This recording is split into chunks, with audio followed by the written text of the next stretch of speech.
Está com dúvida de como será o enquadramento do Simples Nacional para 2027, os impactos da reforma tributária traz na opção pelo Simples Nacional? Fique nesse vídeo até o final, que eu vou lhe explicar detalhadamente como vai funcionar esse processo.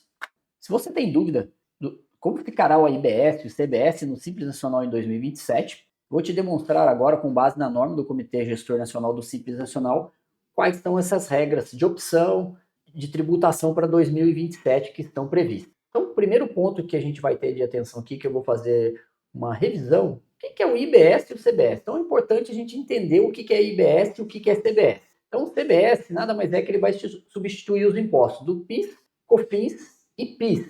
O IBS vai substituir o ICMS, que é o imposto estadual, e o ISS, que é o imposto municipal. Então, ele vai ser, vamos ter dois IVAs, que a gente chama de IVA dual. O CBS, que são os impostos federais, o IBS, que são os impostos municipais e estaduais. Então, e como que efetivamente vem essa aplicação da reforma tributária, tá? Reforma tributária, ela vem num processo de transição. O que é esse processo de transição? Agora, no ano 2026, estamos nas fases de teste do sistema. O que é a fase de teste? As empresas estão fazendo uma apuração, que na verdade ela não tem um recolhimento efetivo, que é uma apuração de 1% ali, CBS 0,99, mais o IBS 0,1%.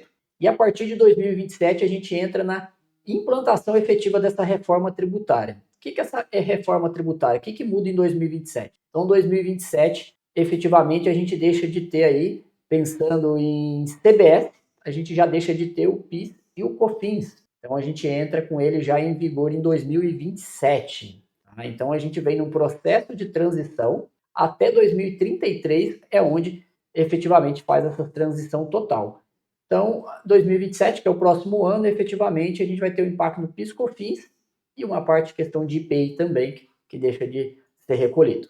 Então, o que é importante destacar nesse processo? O Comitê Gestor Nacional do Simples Nacional, agora no mês de abril, ele emitiu uma normativa que ele funciona da seguinte maneira. Então, como que vai funcionar o Simples em relação ao IBS e o CBS? Por que como vai funcionar o Simples em relação ao IBS e CBS? O Simples, por si só, você recolhe todos os tributos unificados. Tá? Então, a guia que você tem lá, você tem uma guia única de recolhimento, que é a sua guia de DAS, e ela vem todos os tributos unificados. Nessa guia já vai incluir, inclusive, o IBS e o CBS, e aí a gente tem a questão da geração de crédito. Quando a gente pensa no IVA, a gente pensa que a gente vai ter a questão de gerar créditos e tomar créditos. Quando eu for uma empresa 100% optante pelo Simples Nacional aqui, eu não vou tomar créditos, mas eu posso ceder créditos sempre que eu esteja me relacionando com uma empresa, um PJ, que a gente fala B2B. Então, sempre que eu estiver fazendo negócio com um PJ, vendendo para um PJ ou prestando serviço para um PJ, eu vou ceder crédito para ele, mesmo sendo do Simples Nacional. Mas qual que é a grande diferença? Sendo do Simples Nacional, tem uma limitação. É limitado ao valor que eu recolhi na minha guia, é o que eu vou poder ceder de crédito. E aí agora abriu-se uma possibilidade que já estava previsto na lei complementar aí da reforma tributária, que é você fazer o IBS e CBS no regime regular e continuar no Simples Nacional. Luiz, isso é vantajoso, não é vantajoso? Isso aí a gente carece de análise, situação a situação. Mas um resumo rápido, quando você está no Simples Nacional, na grande maioria das vezes, você não tem aquele custo de INSS, que gira em torno de 28% aí sobre o valor da sua folha de pagamento. Então, muitas vezes, se você tiver salários, muitos funcionários, tem que se analisar se vale a pena mudar de regime ou não. Então, é sempre uma análise. Mas qual que é essa permissão? Eu fazendo essa opção de IBS e CBS, recolher separadamente do Simples Nacional, fazer essa apuração em separado, ela me permite gerar o crédito para esse cliente PJ na integralidade. Mas na integralidade, como que é isso? Então, na verdade, quando você pensa na pessoa jurídica, ela vai tomando crédito sempre que você contratar um fornecedor que você não seja do Simples Nacional. Se você for do Simples Nacional, você não toma crédito. Você só vai poder ceder crédito desde que essa pessoa que você presta serviço também não seja do Simples Nacional. Se for a prestação de serviço ou a venda de produtos entre duas empresas do Simples Nacional, ninguém toma crédito. Basicamente é isso. Tá? E aí como que funciona? A alíquota prevista agora para 2027 está de 8,80%. Então, por isso que a gente fala que tem que ter uma análise se vale a pena você recolher por fora. Se você recolher por fora, você vai tomar crédito, mas você tem crédito suficiente para essa alíquota compensar ou vale a pena ficar no Simples? Então, são algumas análises que tem que ser feitas. Essa regra do Comitê Gestor Nacional do Simples Nacional, ela está determinando que essa opção vai valer entre janeiro e junho de 2027, tá? Então ela só vai valer nesse período, então a gente deve ter novas regras para o próximo período do ano. Então, o que é importante quando a gente fala aí IBS e CBS, Guia do Simples Nacional?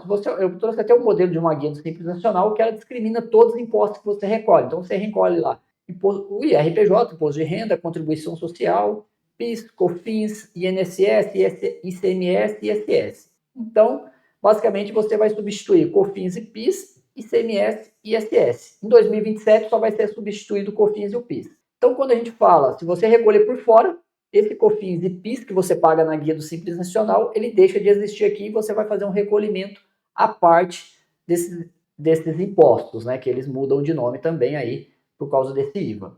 E se você mantiver o recolhimento dentro do Simples Nacional e prestar serviço para uma pessoa, para um PJ, que ele não seja do Simples Nacional, ele vai poder aproveitar somente o valor que você está recolhendo na sua guia do Simples Nacional. Ele não aproveita na integralidade esse valor. Então, por isso que carece de análise aí conforme a prestação de serviço. O Comitê Gestor publicou uma norma agora, que é a questão do enquadramento no Simples Nacional.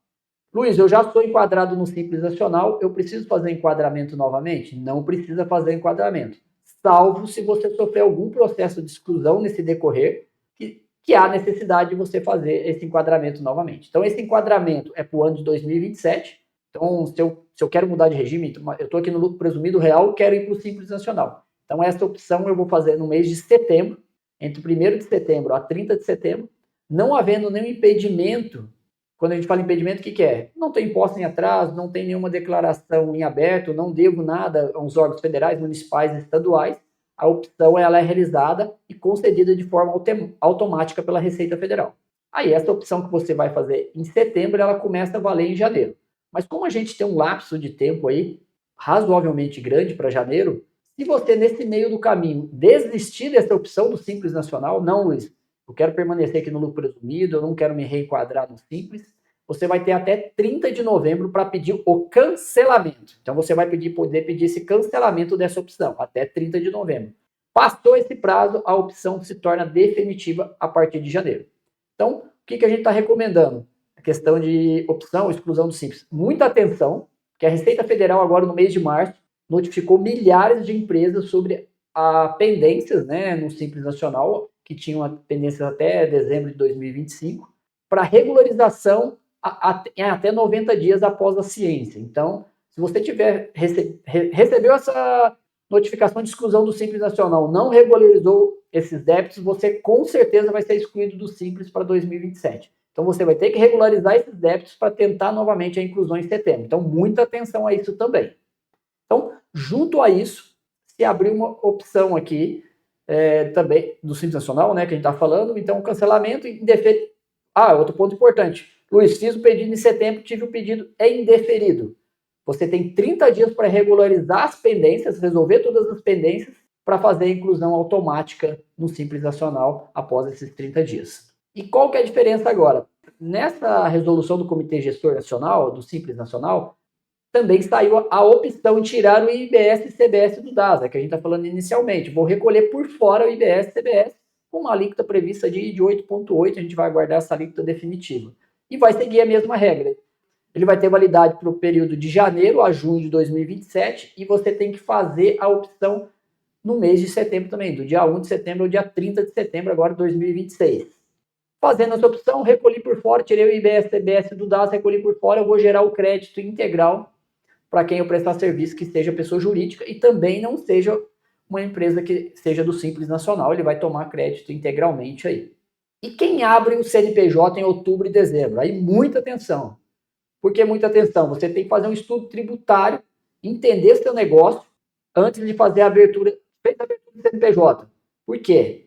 A inclusão no Simples Nacional e a opção do IBS-CBS, ela vai ocorrer na abertura do CNPJ, na data de inscrição do CNPJ. Então, fiz a abertura lá na Junta Comercial, vou inscrever, vou fazer a inscrição do CNPJ da Junta Receita Federal. Eu já vou ter que fazer a opção. Então, essa opção já vai determinar se eu sou do Simples Nacional, se eu vou pagar o IBS por dentro ou por fora do DAS. Então, muito importante que você também já tenha um estudo sobre isso. Quando for fazer a abertura da sua empresa, já conheça isso bem como vai ser seu negócio, ou na dúvida, sempre consulte o contador aqui, consulte a RR, que a gente vai ter especialistas para te atender e verificar qual o melhor cenário aí. Então, MEI. O MEI fica de fora dessa regra, ele não alterou nada, ele continua pagando a alíquota fixa dele, então não temos nenhuma mudança no MEI aí para esse momento aí com essas regras de reforma tributária. Esse é um resumo comparativo aqui do que a gente discutiu. Então, setembro é decisivo para a opção do Simples Nacional, se for a situação, opção se vai recolher IBS, CBS fora do DAS ou dentro do DAS. E qual é o nosso ponto de vista com a mudança que a gente tem quando a gente fala de IBS, CBS? É a mudança principalmente na precificação. Por que na precificação, Luiz? Porque o preço final vai determinar a contratação do serviço. Porque eu posso ser do Simples Nacional, mas ter um melhor preço de uma pessoa que não é do Simples Nacional e está cedendo crédito. Então, a empresa contratante ela vai julgar esses pontos também. Então, tudo isso vai ser determinante na formação de preço, o regime tributário que você está, tanto na prestação de serviço, quanto efetivamente na venda de produtos. Então, esse é o ponto principal que a gente tem. O que a gente tem aconselhado? Reforçar aqui que setembro é decisivo. Então, além dessa decisão tradicional que a gente tem sobre o Simples Nacional, será importante decidir o IBS e o CBS. Então, eu vou convidar vocês a nos acompanhar, que em breve teremos algum webinar sobre a reforma tributária, opção pelo Simples Nacional. E em agosto, mês-chave aí para a gente ter simulação dos dois cenários, porque a gente vai ter transcorrido aí 7 meses e vamos ter um cenário se caminhando para o final do ano, e aí as empresas têm, com esses cenários que a gente tem voláteis, né, a gente pode ter situações diferentes, aumento de preço do produto, de custo, importação. Então, tudo isso vai impactar no preço final. Então, a gente acredita que em agosto vai ser o mês chave para se decidir aqui, vou para o Simples Nacional, não vou sair do Simples Nacional, o que eu vou fazer efetivamente, né? E é importante a gente ressaltar que sempre envia as informações para a contabilidade. Não há como, posteriormente, a gente ter subsídio para lhe auxiliar numa decisão se a gente não tem informações. Se você compra, não tem nota fiscal, não faz o processo corretamente. E conte com a RR Hub nesse processo. Teremos aqui como lhe atender, fazer consultoria especializada para o seu negócio e verificar se é o momento de você fazer o recolhimento, manter-o no Simples, qual que é a decisão mais acertada.